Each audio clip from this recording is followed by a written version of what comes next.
साहब मरवा साहब, इलेक्शन के रिज़ल्ट से पहले जो है मौलाना फजल रहमान को सफ़ेद सफ़ेद बर्फ़ नज़र आनी शुरू हो चुकी है। कुछ कहेंगे कि अभी तो इलेक्शन हुए नहीं है और उनको सफ़ेद सफ़ेद बर्फ़ जो है वो नज़र आना शुरू हो गई है। बहुत सौ को अब ये सफ़ेदा नज़र आएगा। अच्छा मरवा साहब, शाहिद खाकान अब्बासी साहब ने कहा है कि ये जिस तरह का इलेक्शन हो रहा है, मैं तो ऐसे इलेक्शन को ना लड़ना चाहता हूँ और ऐसे इलेक्शन कभी कबूल ही नहीं होंगे। उन्होंने तो एडवांस जो है एक मुस्लिम लीग नून के रहनुमा हो के जो है वो खदशात का इजहार किया है और कह रहे हैं कि ये जो इलेक्शन होंगे इसको कोई भी तस्लीम नहीं करेगा। हम हर कीमत अदा करने को तैयार। आज भी मैं इस्लामाबाद हाई कोर्ट आया हूँ। मर्दान और सवाबी में जो मुझ पर FIR हुए हैं उनमें ज़मानत के लिए हाजिर हुआ हूँ और इंशाल्लाह थोड़ी देर में मेरी ज़मानत हो जाएगी। इसके बाद जो है नई FIR लेने के लिए, नए इल्ज़ामात समेटने के लिए नई जगहों का रुख करेंगे। अच्छा मरवा साहब, शाहिद खाकान अब्बासी साहब ने कहा है कि ये जिस तरह का इलेक्शन हो रहा है, मैं तो ऐसे इलेक्शन को ना लड़ना चाहता हूँ और ऐसे इलेक्शन कभी कबूल ही नहीं होंगे।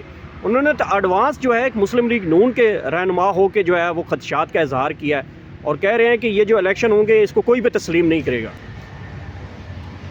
शाहिद खाकान अब्बासी को अल्लाह ने एक बड़ा मकाम दिया है। नून के होते हुए भी वो अपनी ज़मीर की बोली बोल रहा है और ऐसे लोग तारीख़ में हमेशा याद रखे जाते हैं। चाहे शाहिद खाकान अब्बासी हो, चाहे मुस्तफ़ा कोकर हो, चाहे वो तमाम लोग हो जो आज पाकिस्तानियों की बुनियादी हकूक़ की आज़ादी की बात करते हैं। मैं हमेशा से शाहिद खाकान अब्बासी और मुस्तफ़ा कोकर ज़ाती हैसियत में मैं उनका मदाह रहा हूँ और ऐसे लोग ही पाकिस्तान और पाकिस्तानियत की पहचान हैं। ऐसे लोग ही बेसिकली मशाल राह हैं तमाम पार्टियों के लिए जो अपनी ज़मीर की आवाज़ पे लब्बैक कहते हैं। अच्छा सर, जिस तरह और पार्टियों को कन्वेंशन की इजाज़त दी जा रही है और PTI को जो है वो पकड़ दकड़ हो जाती है, इजाज़त नहीं मिलती, तो ये कौन करवा रहा है PTI के खिलाफ सर? ये वही लोग करवा रहे हैं जो PTI को मिटाने की कोशिश कर रहे हैं, जो PTI पे 9 मई से कबल 4 अप्रैल से लेकर 4 अप्रैल 2022 से लेकर आज तक पाकिस्तान तहरीक इंसाफ के ख़िलाफ़, और वो कौन है? वो PDM है। तमाम पार्टियां मिली हुई हैं इस हमारे पार्टी के शिकार में। वो तमाम रियासत हैं, इस्टेब्लिशमेंट हैं, ये सब लोग हमारा शिकार कर रहे हैं, मिल के कर रहे हैं ताकि इलेक्शन में आने तक PTI को इतना कमज़ोर किया जा सके। लेकिन आप देख रहे हैं कि इन तमाम जुल्म और जबर के इन तरीक़ों ने वो रिएक्शन दिखा दिया कि वो मिट गए, वो फना हो गए। नवाज शरीफ 40 दिन गुजारने के बावजूद एक जलसा तक नहीं कर सका है आज तक, और न कोई दूसरा लीडर कर सकता है। हम रोज़ाना कर रहे हैं। हमें ये लेवल प्लेइंग फील्ड है। इस्लामाबाद के कूचे बाज़ार, गलियां, महल्ले सब हम भर के दिखाएंगे। हम 2-2, 3-3 मिलियन के जलसे आज कर सकते हैं, इस पोजीशन में हैं। लेकिन चूँकि हम नहीं चाहते हैं कि वो काल दें कि जनाब लोग इस्लामाबाद की तरफ उमड़ आए। हम कन्वेंशन करेंगे। हम चाहते हैं हमें हमारे हकूक़ के अंदर रहते हुए जो इलेक्शन की कार्रवाई है, वो प्रोसेस है, उसमें हमें शमूलियत का मौका। अच्छा मरवा साहब, इलेक्शन के रिज़ल्ट से पहले जो है मौलाना फजल रहमान को सफ़ेद सफ़ेद बर्फ़ नज़र आनी शुरू हो चुकी है। कुछ कहेंगे कि अभी तो इलेक्शन हुए नहीं है और उनको सफ़ेद सफ़ेद बर्फ़ जो है वो नज़र आना शुरू हो गई है। बहुत सौ को अब ये सफ़ेदा नज़र आएगा। वो तमाम पार्टियों को ये सफ़ेदा नज़र आएगा। किसी को बर्फ़ की शक्ल में और किसी को ख्वाब में भयानक ख्वाब आएंगे और किसी को जो है वो तशन्नुज होगा, कोई अपाहिज होगा। बहुत सी बीमारियां, बहुत से ख्वाब, बहुत से जो हैं वो दूर की खोड़ियां लाई जाएंगी। मतलब और गर्ज ये है कि इलेक्शन जो है पोस्टपोन कराए जा सके। KP में लोगों को उठते देख के और पंजाब और बलूचिस्तान में 1 हफ्ते के अंदर जायज़ा लेंगे। कोई एक भी पार्टी जो है इस तरह के कन्वेंशन का इनेकाद नहीं कर सकती है जो आज के हालात में हम कर रहे हैं। तो लिहाजा ये काफ़ी है इनको भयानक ख्वाब दिखाने के लिए। Thank you sir, thank you. आखिरी सवाल है सर। हम हर कीमत अदा करने को तैयार। आज भी मैं इस्लामाबाद हाई कोर्ट आया हूँ।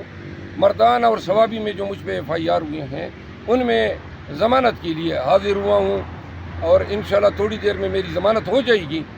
اس کے بعد جو ہے نئی FIR لینے کے لیے, نئے الزامات سمیٹنے کے لیے نئی جگہوں کا رخ کریں گے. اچھا مروت صاحب, شاہد خاقان عباسی صاحب نے کہا ہے کہ یہ جس طرح کا الیکشن ہو رہا ہے, میں تو ایسے الیکشن کو نہ لڑنا چاہتا ہوں اور ایسے الیکشن کبھی قبول ہی نہیں ہوں گے. انہوں نے تو ایڈوانس جو ہے ایک مسلم لیگ نون کے رہنما ہو کے جو ہے وہ خدشات کا اظہار کیا ہے اور کہہ رہے ہیں کہ یہ جو الیکشن ہوں گے اس کو کوئی بھی تسلیم نہیں کرے گا. شاہد خاقان عباسی کو اللہ نے ایک بڑا مقام دیا ہے. نون کے ہوتے ہوئے بھی وہ اپنی ضمیر کی بولی بول رہا ہے, اور ایسے لوگ تاریخ میں ہمیشہ یاد رکھے جاتے ہیں, چاہے شاہد خاقان عباسی ہو, چاہے مصطفیٰ کوکر ہو, چاہے وہ تمام لوگ ہو جو آج پاکستانیوں کی بنیادی حقوق کی آزادی کی بات کرتے ہیں. میں ہمیشہ سے شاہد خاقان عباسی اور مصطفیٰ کوکر ذاتی حیثیت میں ان کا مداح رہا ہوں, اور ایسے لوگ ہی پاکستان اور پاکستانیت کی پہچان ہیں. ایسے لوگ ہی بیسیکلی مشعل راہ ہیں تمام پارٹیوں کے لیے جو اپنی ضمیر کی آواز پہ لبیک کہتے ہیں. اچھا سر, جس طرح اور پارٹیوں کو کنونشن کی اجازت دی جا رہی ہے اور PTI کو جو ہے وہ پکڑ دکڑ ہو جاتی ہے, اجازت نہیں ملتی, تو یہ کون کروا رہا ہے PTI کے خلاف سر؟ یہ وہی لوگ کروا رہے ہیں جو PTI کو مٹانے کی کوشش کر رہے ہیں, جو PTI پہ 9 مئی سے قبل 4 اپریل سے لے کر 4 اپریل 2022 سے لے کر آج تک پاکستان تحریک انصاف کے خلاف, اور وہ کون ہے؟ وہ PDM ہے. تمام پارٹیاں ملی ہوئی ہیں اس ہمارے پارٹی کے شکار میں. وہ تمام ریاست ہیں, اسٹیبلشمنٹ ہیں, یہ سب لوگ ہمارا شکار کر رہے ہیں, مل کے کر رہے ہیں تاکہ الیکشن میں آنے تک PTI کو اتنا کمزور کیا جا سکے. لیکن آپ دیکھ رہے ہیں کہ ان تمام ظلم اور جبر کے ان طریقوں نے وہ ریئیکشن دکھا دیا کہ وہ مٹ گئے, وہ فنا ہو گئے. نواز شریف 40 دن گزارنے کے باوجود ایک جلسہ تک نہیں کر سکا ہے آج تک, اور نہ کوئی دوسرا لیڈر کر سکتا ہے. ہم روزانہ کر رہے ہیں, ہمیں یہ لیول پلینگ فیلڈ ہے. اسلام آباد کے کوچے, بازار, گلیاں, محلے سب ہم بھر کے دکھائیں گے. ہم 2-2, 3-3 ملین کے جلسے آج کر سکتے ہیں, اس پوزیشن میں ہیں. لیکن چونکہ ہم نہیں چاہتے ہیں کہ وہ کال دیں کہ جناب لوگ اسلام آباد کی طرف امٹ آئے, ہم کنونشن کریں گے. ہم چاہتے ہیں ہمیں ہمارے حقوق کے اندر رہتے ہوئے جو الیکشن کی کارروائی ہے, وہ پروسیس ہے, اس میں ہمیں شمولیت کا موقع. اچھا مروت صاحب, الیکشن کے رزلٹ سے پہلے جو ہے مولانا فضل الرحمان کو سفید برف نظر آنی شروع ہو چکی ہے. آپ کچھ کہیں گے کہ ابھی تو الیکشن ہوئے نہیں ہے اور ان کو سفید برف جو ہے وہ نظر آنا شروع ہو گئی ہے؟ بہت سو کو اب یہ سفیدہ نظر آئے گا, وہ تمام پارٹیوں کو یہ سفیدہ نظر آئے گا. کسی کو برف کی شکل میں, اور کسی کو خواب میں بیانک خواب آئیں گے, اور کسی کو جو ہے وہ تشنج ہوگا, کوئی اپاہج ہوگا. بہت سی بیماریاں, بہت سے خواب, بہت سے جو ہیں وہ دور کی کھوڑیاں لائی جائیں گی. مطلب اور غرض یہ ہے کہ الیکشن جو ہے پوسٹپون کرائے جا سکے. KP میں لوگوں کو اٹھتے دیکھ کے, اور پنجاب اور بلوچستان میں 1 ہفتے کے اندر جائزہ لیں گے. کوئی ایک بھی پارٹی جو ہے اس طرح کے کنونشن کا انعقاد نہیں کر سکتی ہیں جو آج کے حالات میں ہم کر رہے ہیں. تو لہٰذا یہ کافی ہے ان کو بیانک خواب دکھانے کے لیے. Thank you sir, thank you. آخری سوال ہے سر.